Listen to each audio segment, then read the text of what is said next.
કાં લાગ્યા ને દાજ્યા જગ મોહો સ્થાનમાં અકારા જીવતર થયા પારકી પંચાતમાં જેને જે ઇન્દ્રિય વિશે લાગે છે અતરુપત્તિ અસંતોષે પડે જીવડું જાતે બળી ઝાડમાં ઉખાળવી નજરું લાગે મીઠાઈની દુકાનમાં ભડકા લાગ્યા ને દાજ્યા જગ મોહો સ્થાનમાં ભગવાને કહ્યું છે કે મિશ્ર ચેતન પાસે ભૂલે ચૂકે અપેક્ષિત સ્પંદન કરશો ના પોતાને કશાયો પીડશે કષ્ટીલા સંસારમાં ભડકા લાગ્યા ને દાજ્યા જગ મોહો સ્થાનમાં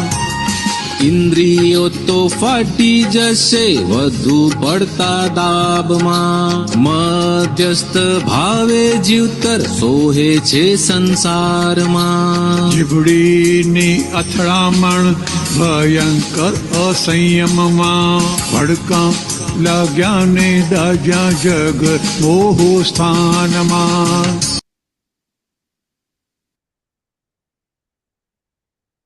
પહેલી જ લાઈન જબરજસ્ત છે. ભડકા લાગ્યા ને દાજ્યા જગમું સ્થાનમાં. ભડકા લાગેલા દેખાતા નહીં, પણ દેખાય છે. દાજે તો દેખાય ને હાર્દિકભાઈ. દાજે એટલે ભડકા લાગેલા દેખાતા નહીં ને.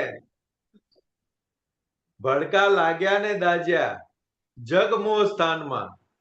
જબરજસ્ત પહેલી જ લાઈન એટલી જબરજસ્ત લખેલી છે કવિરાજે. એ ટાઈમ પતી જાય પછી ખબર પડે કે ના ના નિરંતર દાજી રહ્યા છે, પણ જગમોહ સ્થાન એવા છે કે ભડકા કીધા. ભડકા એટલે તો કેટલું બધું કહેવાય. આખી પેલી ફેક્ટરી ભરેલી હોય, અંદર દારૂ ગોળો કેવું ભડ ભડ ભડ ભડ સળગે ને, એમ ભડકા લાગ્યા ને દાજ્યા જગમોહ સ્થાનમાં આકરા જીવતર થયા પારકી પંચાતમાં. બોલો, જીવતર આકરા થયા છે આટલા પારકી પંચાતમાં, તો છૂટતી નથી. પારકી પંચાત એટલે કઈ કીધી અહીંયા કે મન વચન કાયાની પંચાતો જે થઈ રહી છે ને પારકી પંચાતો છે બધી. કે આકરા જીવતર થયા પારકી પંચાતમાં. કે જીવતરે કેટલા બધા આકરા કરી નાખ્યા છે. આકરા જીવતર થયા એટલે શું? તો કે ધ્યેય પ્રમાણે ચાલવા ના દે. આપણને એવું લાગે કે સંસારની અંદર ભેગું ના થાય એને આકરું કીધું. ના, આકરું તો એને કીધું કે બધી સગવડ હોવા છતાં સત્સંગ ભેગો ના થવા દે, એને આકરું જીવતર કહેવાય. બરાબર. આપણે આકરા જીવતર થયા પારકી પંચાયતમાં એક કયા અર્થમાં લઈ જઈએ તો કે ભાઈ ખાવાનું ભેગું નહીં થતું, ઘર ભેગું નહીં થતી, ગાડી ભેગી નહીં થતી, વાઈફ ભેગી નહીં થતી, સંસારના સુખો ભેગા ન થઈ થતા, એના આકરા જીવતર થયા કહીએ છીએ. દાદા ભગવાન કે આકરા જીવતર ના કહેવાય ભાઈ. તો આ બધું હોવા છતાં સત્સંગ ભેગો ન થતો તો એનો આકરો જીવતર કહેવાય. એને આકરા જીવતર થયા કહેવાય. તો બધી સુખ સગવડ બધું જ પડ્યું છે, પણ સત્સંગ ભેગો નહીં થતો, સત્સંગમાં જવાતું નથી. આવા જીવતર આકરા થઈ ગયા છે પારકી પંચાતમાં. જબરજસ્ત ભડકા લાગ્યા ને દાજ્યા જગમોહ સ્થાનમાં આકરા જીવતર થયા પારકી પંચાતમાં. ગજબ ગજબ કવિરાજ. આગળ તો બધું ઇન્દ્રિયો ઉપર છે કે જેને જે ઇન્દ્રિય વિશે લાગે છે અતૃપ્તિ. સંતોષાનંદજી, આ સમજાવો ને, ઇન્દ્રિયો તો ફાટી જશે બહુ કરતા હતા, બધે ભાવે જીવતા સોય છે સંસાર. હા, ઇન્દ્રિયો તો ફાટી જશે વધુ પડતા દાબમાં, મધ્યસ્થ ભાવે જીવતર સોહે છે સંસારમાં. એટલે ઇન્દ્રિયો તો ફાટી જશે એટલે શું? તો કે સામાન્ય રીતે જેની નિયમ કેવો છે કે જે સ્પ્રિંગ દબાવો ને એની ટેન્શન લેવાની જે શક્તિ છે ને એ પૂરી થઈ જાય ને પછી ઉછળે. એટલે એક બાજુ સામાન્ય રીતે આંખની વાત કરીએ તો આંખની ઇન્દ્રિય છે તેને જોવાનું ગમે છે.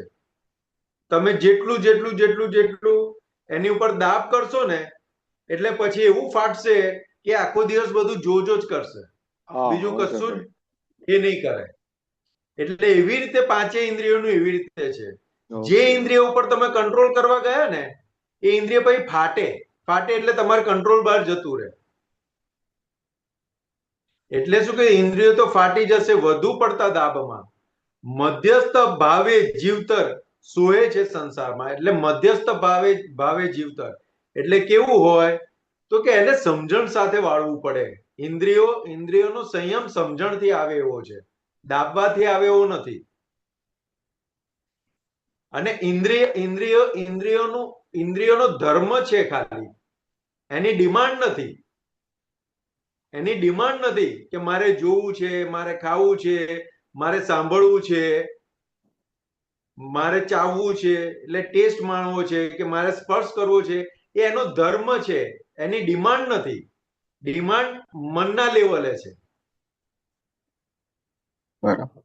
ઇન્દ્રિય ખાલી જોવે છે, આંખ ખાલી જોવે છે, પણ ડિમાન્ડ મનની છે કે મારે પિક્ચર જોવું છે, મારે અહીંયા ફરવા જવું છે, સરસ સરસ રળિયામણા પહાડો છે, ઝરણા છે એ જોવા છે. એ ડિમાન્ડ મનની છે, ઇન્દ્રિયની નથી. ઇન્દ્રિયનો તો ધર્મ છે, ખાલી એ બતાવે છે. અને ઇન્દ્રિયને દાબવા જઈએ છીએ એટલે પછી ફાટે છે.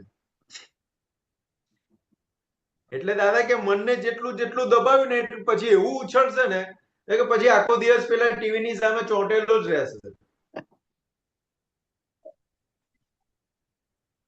એટલે કે સોએ છે સંસારમાં, મધ્યસ્થ ભાવે જીવતર સોએ છે સંસારમાં. એટલે કે નોર્માલિટી વાળો ભાગ હોય ને ત્યારે એ સંસારની અંદર શોભે.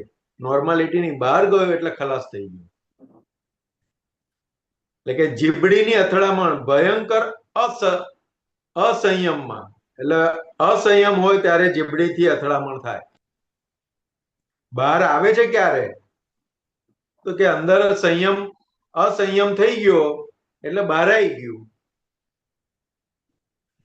અને જેટલો જ્ઞાને કરીને અંદર સંયમ રહ્યો તેટલું બળીને ભસ્મ થઈ ગયું, એટલું તપી ગયું અદિત તપમાં.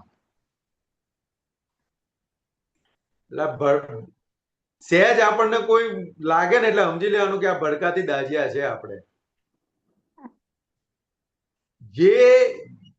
જે કંઈ પણ આપણને અસર કરે એટલે અસર થાય છે ફાઇલ નંબર 1 ને, પણ ખબર આપણને પડે છે કે ફાઇલ નંબર 1 ને અસર થઈ. એ અસર થઈ એ ખબર પડી એટલે સમજી લેવાનું કે આ ભડકાથી દાજ્યા છે. કોઈ પણ જગ મોહ ઉભો થયેલો છે, જગનો મોહ ઉભો થયેલો છે એટલે એને આપણને દજાડ્યા છે. જ્યાં અસર થઈ, શબ્દની અસર થઈ, સ્થાનની અસર થઈ, વ્યવહારની અસર થઈ, જેવી અસર થઈ એટલે સમજી લેવાનું કે જગ મોહ એ દજાડ્યા છે એટલે એને છેદવો પડશે.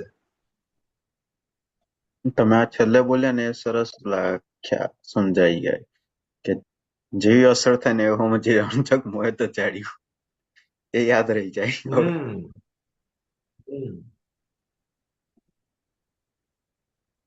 બરોબર. બરાબર, વેરી ગુડ.